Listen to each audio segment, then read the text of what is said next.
Welcome to PittsburgHER, a podcast collaboration between Yajagoff and Pittsburgh Magazine. Consider each episode an episode that you may be chatting with one of your dearest friends, and we are considering you friends because we are encouraging you to please send us anything that you want to talk about. You can hit us up individually. You could go to Pittsburgh Magazine and submit to their contact form. You could go to Yajagoff and submit to that contact form. And we did get a woman who submitted 2 questions, and DJ Femi is going to love one of them because she brought it up last time. It's a little more in depth. It's a paragraph. So whoever's reaching into that Magnolia Bowl, you will know that it is hers. But yeah, there's 2 different ones. So pretty exciting. So we're glad to be here again. Welcome back, everybody. In case someone doesn't know, we like to have a little bit of a casual conversation before we jump into our Steel Magnolia Bowl. So today's fun conversation, I can't help myself, and I actually gave away what my answer will be, so I won't go first. But what is a sitcom that you still watch today, no matter how many times you've seen it, and perhaps give us your favorite episode? Anybody want to go first? Go. I'll go. Okay, go, The Office is definitely a fave of mine. Yeah. I figured. When I gave the little prompt. Yep. That or Modern Family. 2 of my faves. I can watch them binge all day, every day. Did Modern Family start to get old though? I felt like it got to a point where I was like, I don't love it anymore. Maybe towards the end, but I do, as any long running show. Sure. But they also grew up and got older, and like their problems got a little less funny, But right. And you're like, why did they do that? They got a little more real. Yeah. But I mean, this show is they're funny. Any favorite episode to refer on either? The episode on The Office where Michael Scott sings Happy Birthday to Creed, like in the middle of nowhere in the woods. That is such a good one. One of my favorite ones. And then Modern Family, I don't know if I have a favorite. Okay. I just like every episode individually. Like, the characters are funny. Do you prefer mindless watching? You're not like a sit down and be serious watcher, or it depends on depends on what it is. Yeah. But those 2 shows I can just mindless watch. Okay. All right. Interesting. Anybody else want to go next? Christy, you were nodding. Well, since we have Blanche Devereaux in the building, Golden Girls has always been like a huge thing for me. I mean, it came out in 1985, and I started watching it then. Right. But I think it gets more relevant as you get older. Like you start with Betty White, and then you move on to like your Blanche years, and then you're like jaded like Dorothy, and then you're Sophia. I can't wait for my Sophia. Sing. One of my favorite singers, Jenny Lewis, was on Golden Girls whenever she was a child actor, and it's just been like kind of a constant part of my life. I love that. I've seen the Golden Girls house in Florida, and I'm a bit of a nerd about it. I have the Trivial Pursuits. I have the Golden Girls Clue. It should be called Rue. It's called Clue. So I know a great deal about. Is there a set for the Golden Girls? You know how like you can go to New York and visit the set of Friends? That would be great. I've been to the set of Friends in California. I didn't watch Friends, but I think you're either a Seinfeld or a Friends person. Yeah, I think you're right. Yeah. Okay, gotcha. But definitely Golden Girls. Okay, cool. Jocelyn, what's yours? I've been sitting here having time to think. I think probably Grey's Anatomy. Fancy that. Of course. Yeah, I know. But I don't know if that's a sitcom, friend. It's a sitcom. It's a drama. It's still a drama. Okay. Up until the point that, sorry, spoilers if you don't know this, the neurosurgeon main character dies. Oh, no. For those who are unaware. Up until that point, TV death too. It was a big TV death. Yeah. I don't really watch the seasons after that, but if it's on, I will watch. I also think the 2nd season of that show is one of the most magnificent seasons of TV that's ever been written. It is good. And I will rewatch it. Also, it helps me track time because the first season of Grey's Anatomy came out when I was a freshman in college. Okay. So I tracked my medical training through the seasons. Did it track? Kind of. Okay. Ish. At one point it was lined up okay. But it mostly just reminds me how many years it's been since I was a freshman. Are you game for a follow-up question though? Because I wanted to ask you this. Are you watching the Pitt?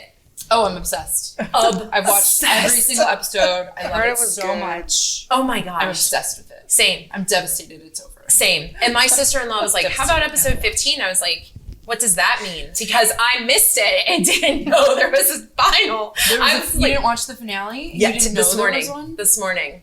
And I was like, I want this to not be done. Like, Yeah. I was just like you, don't grow up. I was like, no one. I was like, no. We should like binge it. No. I know. It's so good. I know. And there's lots of Pittsburgh. good Pittsburgh references. So many, yes. There was a shout out to my hospital, which I did Yeah, love. I know. I thought of you. Yeah. And there's a lot of accurate medicine in it. And I Yeah. think what it really accurately represents is the state of healthcare. Like Yes. the chaos and the, nursing shortages and violent patients and administrative pressures. I think it does a very good job. That's a great capturing Sounds that. like The Bear that way, but with Somebody Yeah, there was somebody a said I do like tweet The that Bear. said, so is the Pit just the bear, only Yeah. medical? It's the same level of chaos. It's just so good. I can't Not a even stop. sitcom. The Bear's good too. I mean, Yeah. I don't I know. do What like is the your first couple sitcom? of seasons. Because That Christmas episode A of The Bear. Oh my gosh. sitcom has to be funny Friend. and like have a laugh track A laugh in track. the brain. That's what makes it a Oh. sitcom. Modern Family doesn't have that. Neither does The No. Office. No. Yeah. Well, that's true. but The Office is just awkward.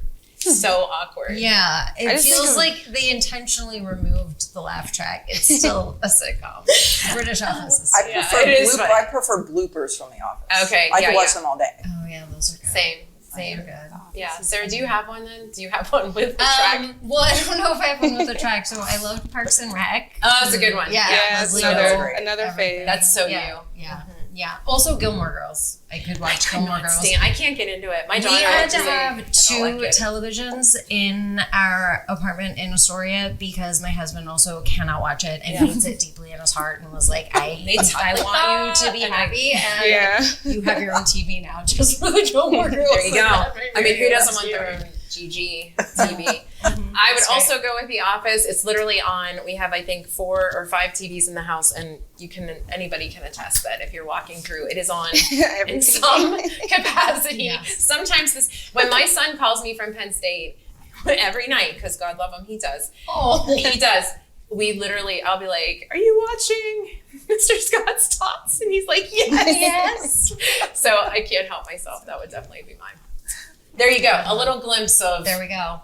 who we are and what we like. And speaking of, so, I love that Jocelyn said, oh, wait, so this is named after the Steel Magnolias. We thought it looked like that bowl. Yeah. So we've decided, I think in a prior episode, we were calling it just Shelby, and then we were just calling it something else. But I declared whoever has it can declare the name. It's the mood they're in. I love it.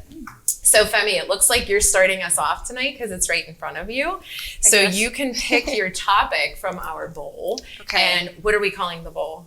I mean, let's stick with Weezer. I feel Okay. like it just Okay. fits. Okay. It fits for today. All right, cranky. Let's I was go, a little okay. cranky earlier. You really were. I was so cranky. You were fussy. so I was cranky. like, she's She was fussy. ahead of her time. A financially independent woman. We love that. Right. Huge fan. Oh Wow. boy. Oh gee. That's it. That's it. That's the one. I figured it was You one of did the it on bigger papers purpose, in I there. knew it. I was really curious. Okay, bear with me. This is long. So, I struggle knowing how to be an ally as it pertains to dealing with the intersectionality of women and race.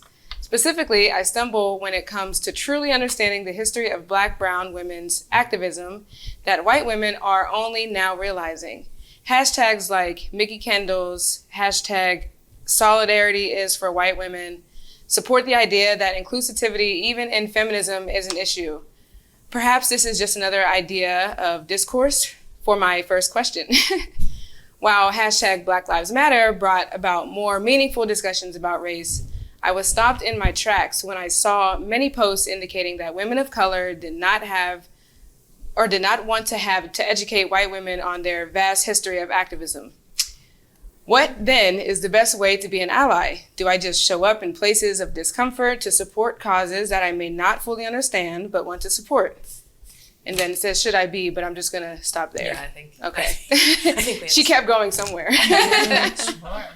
Okay, that's a lot. Yeah, it's good. It's a lot. It's a It's a lot. Good Lots to question. unpack. I don't know if we have enough of the time for all of it, but I think a lot it's a great to unpack. conversation starter. Do you want to start with that? 'Cause Yeah, I mean, I think we were kind of talking about this earlier. It's just good to be, people should be more comfortable being uncomfortable, and it sucks that we're not comfortable with each other to have conversations just about anything, in my opinion. You know, I feel like you should be comfortable enough with somebody next to you or just in whatever room you're in to speak your mind as a human and ask whatever question you have or give whatever opinion you have. It's okay for people to disagree and to not like what you have to say, or to agree and like what you have to say. You know, it's just an opinion or just how you feel. But I think people should be just more comfortable being uncomfortable. So in any way that is, you know, no matter whatever, the question. no matter the question, no matter the conversation. But I think specifically white women can just do what some of them are doing, which is just being a part of the conversation, and asking questions like this is a great start on how to incorporate yourself in our activism. That feels so generous to me, and I love it. I really do. I am definitely one of those people that that is like, let me Google that for you. Yeah. Like, please don't show up to support something that you don't know anything about, which I think was a sentence in that. I want you to know something about it, and we have so many resources now. And if you, I remember, this is like a weird parallel, but go with me. When I was in 9th grade, my family went to France, and my mom was very like, just try to use some of the French that you're learning. Like, you don't know a lot, but just try. Just don't go in there being all like American and I want this, and just try to use a little of your French. Like, nobody's expecting you to know the whole history of Black and brown women's activism.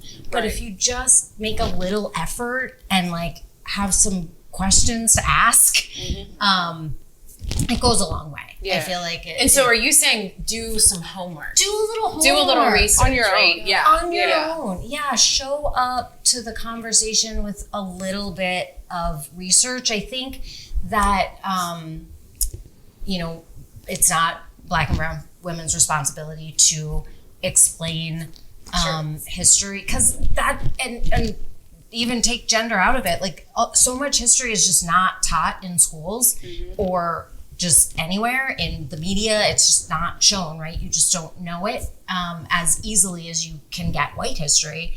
And so just doing a little of that on your own, I think, makes, at least me, I'll speak from the eye, it makes me less defensive. It makes me feel like you're curious, you're interested, you legit want to support, and not just like you want to have, you know, a hashtag on your social media that you're there for the right reasons. I agree with that.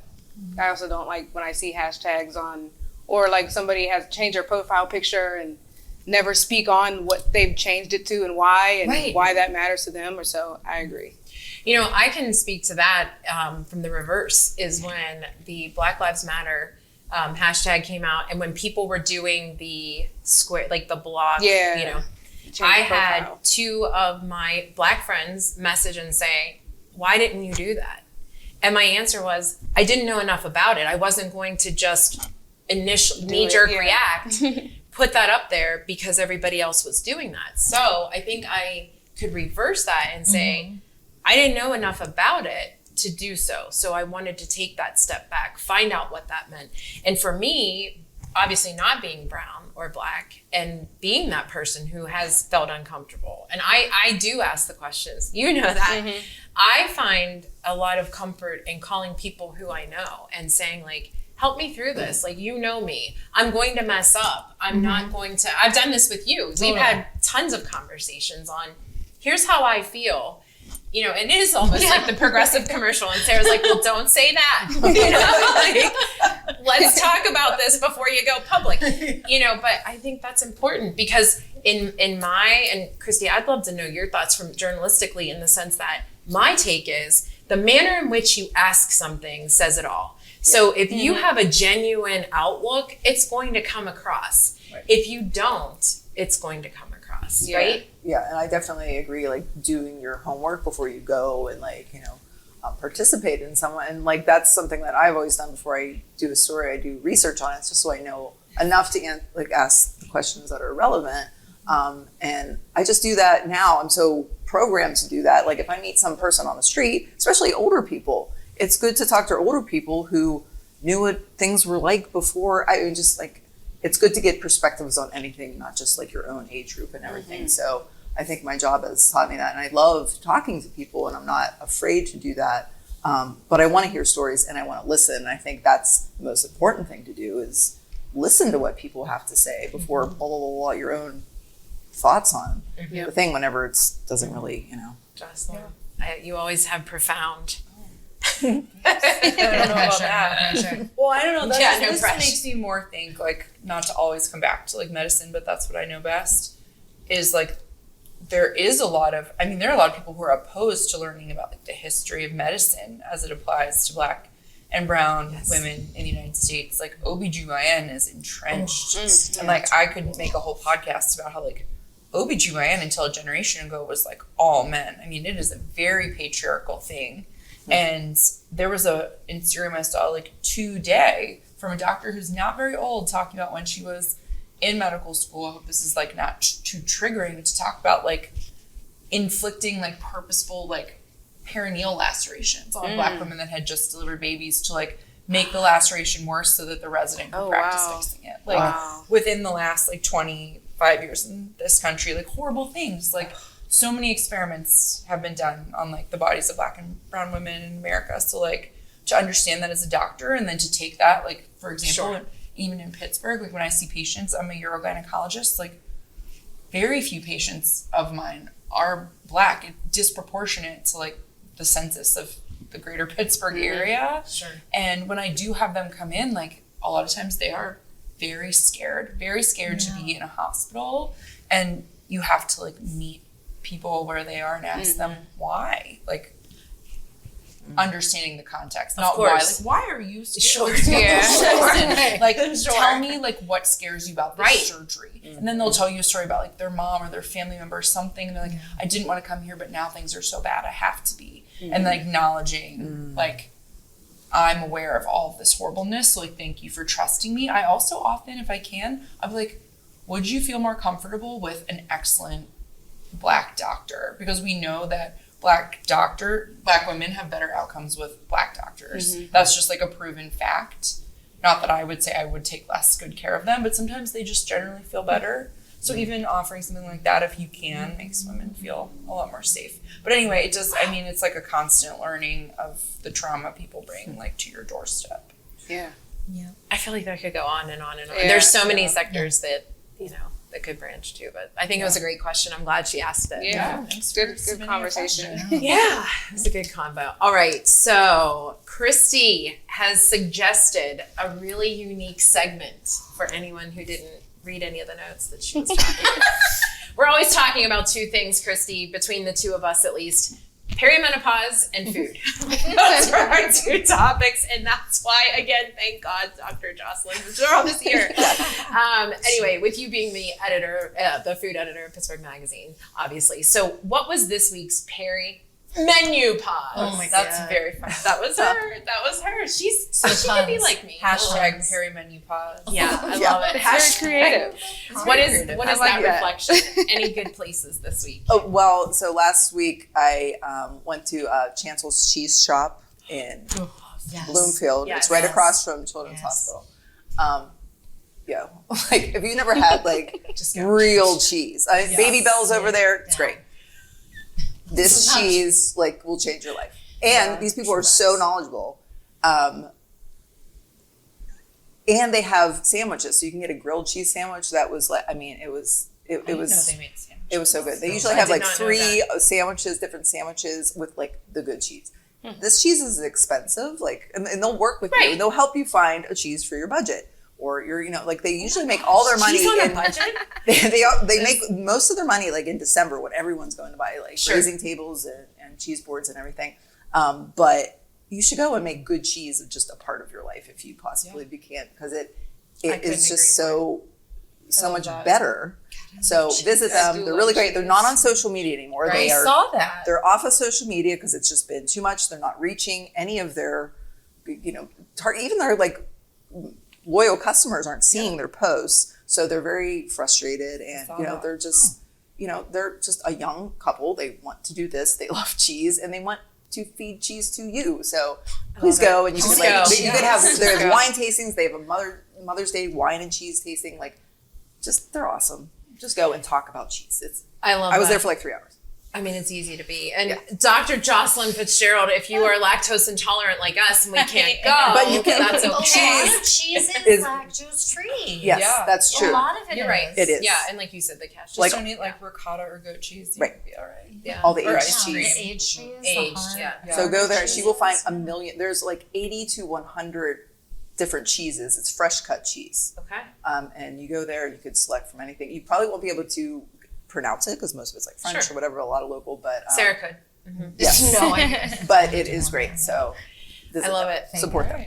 And do we have a story to share in anything? I mean, really, even your reflection today on something that you've learned. But I follow you on social, and the things that you post amaze me. Actually, thank you. You know what? There was an organization I work very closely with. For people who don't know, they probably do, like the community of followers we would have, but Women Who Rock. Those don't. My girls. They're yes, exactly. Like the overlap between women's health and music. We love it. If you're not following them, you should. They're doing a lot of very cool things always. And this year's Women Who Rock benefit concert for McGee Women's was just announced. I want to say it's September or something, but it is September. Maybe early September. It's often in October. Last year when it was Melissa Etheridge, it was in August. I was devastatingly on vacation. I love her so much. But regardless, that would be like. I was DJing. Were you? Yeah, I was. I did not know. Okay. I DJed almost every year for them. It's all coming together. Yeah. Anyway, huge fan. I do a lot of work with Melinda and their team. So. I met you. Yeah. In medicine, Pittsburgh. Thanks to her. Thing. They're really cool one. It's a great one. And that's it, guys. It's another episode coming to an end. We obviously want to hear from other people, so we encourage everyone to we use ones today. So if you have a question or something like us to discuss, please make sure that you message us, and make sure you check out the Women in Business Awards happening on May the 20th at the National Aviary. I'm super proud because I get to MC that and talk about this podcast, and hopefully we can see more of you there. So until then, check out the next episode of PittsburgHER. Bye.